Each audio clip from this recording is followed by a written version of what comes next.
Terima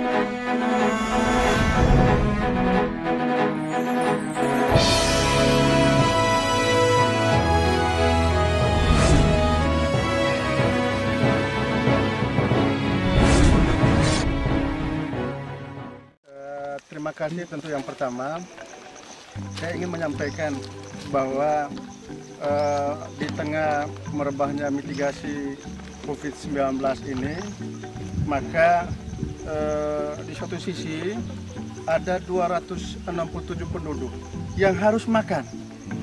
Karena bagaimanapun, seperti apapun bentuknya, tetap orang harus makan. Dan oleh karena itu, maka kita yang di Kementerian Pertanian menjadi garda terdepan untuk senantiasa kita melakukan konsolidasi, koordinasi ke lapangan seperti yang kita lakukan saat ini, tapi tetap menjaga prosedur yang telah ditetapkan oleh pemerintah. Nah, terkait dengan program yang dikembangkan oleh Kadis Pertanian Minahasa Utara, saya memberikan apresiasi. Mengapa tidak? Karena begini, diketahui bahwa padi, lumbung pangan, khususnya padi sawah, itu sebagian besar ada di Jawa, ya, sebagian ada di Jawa, dan ada kurang lebih 54.000 hektar lahan di Jawa dalam kurun 2 dekade terakhir ini sudah dialihfungsikan menjadi lahan non sawah.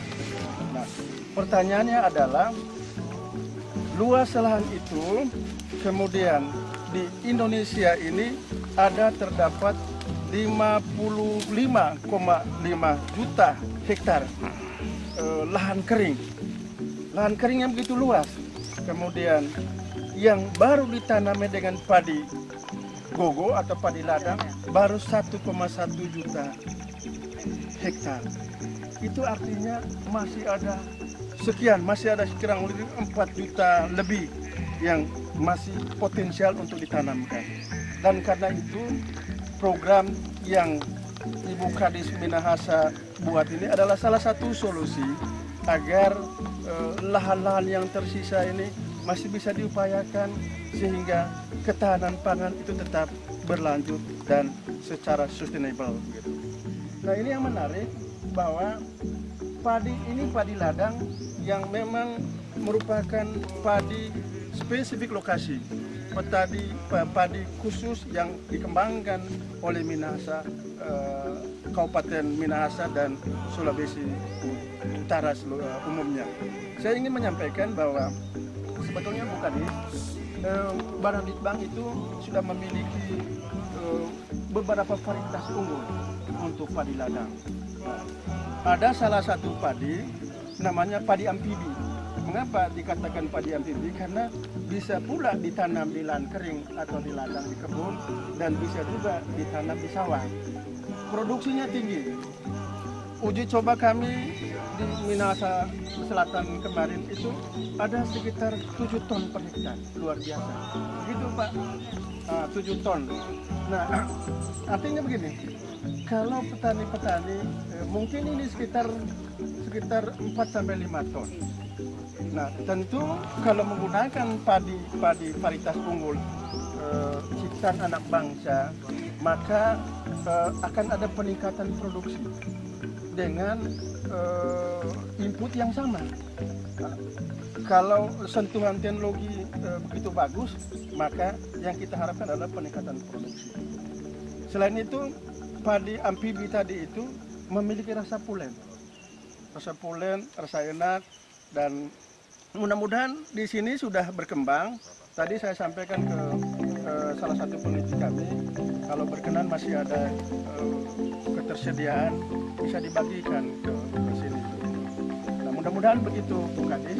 Nah, yang menarik memang sebetulnya bagi lahan, saya melihat banyak sekali lahan yang berpotensi untuk ditanam. Kayak lereng-lereng atau jagung itu sebenarnya cocok untuk padi-padi. Di beberapa tempat memang produksi padi ladang ini sangat rendah ya.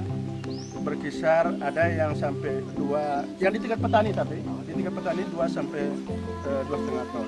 Tapi kalau di tingkat misalnya petani yang sudah agak maju, ada di Jawa itu padi unsut J136. Dia produksinya itu sekitar 4 sampai 5 ton, bahkan 6 ton. Nah, itu sudah berkembang di NTB, di Jawa Timur, di Gorontalo atau di mana. Itu saya kira cukup berkembang. Nah, memang kita kesulitan saat ini adalah mendatangkan petani. Nah, tapi menurut saya sih bukan suatu hambatan.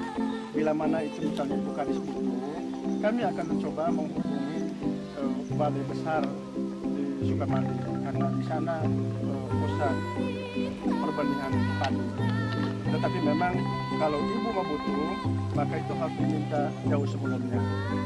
Kemarin hasil telekonferensi dari Pak Kepala Balai Besar di sana mengatakan bahwa bila mana dinas atau Bapak Ibu membutuhkan minimal 1 tahun sebelumnya, kita sudah pesan. Mengapa? Karena kalau pesan sekarang, maka ketersediaan yang ada sekarang adalah pesan tahun lalu. Jadi gitu. Pesan saya barangkali ya, tingkatkan lahan-lahan yang tersisa ini untuk mengembangkan padi ladang. Apalagi saya lihat ini sangat potensial. Subur sekali ini. Subur sekali. Kurang lebih 300 bulir. Kalau 300 bulir berarti ada kemungkinan produksi sekitar 5 ton ke atas. Nah, salah satu indikasi kalau tanah ini subur, itu ada sebagian rebah. Nah, apa memang itu kelebihan? Ini ada pengaruh pemupukan, Pak? Tidak pupuk ini. Karena ini daerah lereng. Mungkin karena erosi apa dan ini di daerah lembah. Jadi tidak perlu subur. Tidak perlu harus menggunakan pupuk. Cuman memang ini kan begini Bu ya. Padi ladang ini ada beberapa tipe ya. Pertanian ladang biasa yang sering orang sebut katakan konvensional. Itu karena menggunakan lahan-lahan yang jenis kemudian orang tebas, tanam, apa segala macam. Tapi ada juga sistem lain, yaitu yang pertanian ladang campuran atau modern, kemudian ada yang permanen. Nah, yang permanen ini kan sesungguhnya adalah memanfaatkan lahan-lahan yang berada di bawah pohon kelapa, pohon jati, apa segala macam. Itu sangat bagus. Yang terpenting ada naungan kurang lebih 50% bisa masuk. Nah, ini sangat bagus menurut saya. Nah, jadi artinya bila mana ibu membutuhkan sesuatu yang terkait dengan inovasi teknologi pada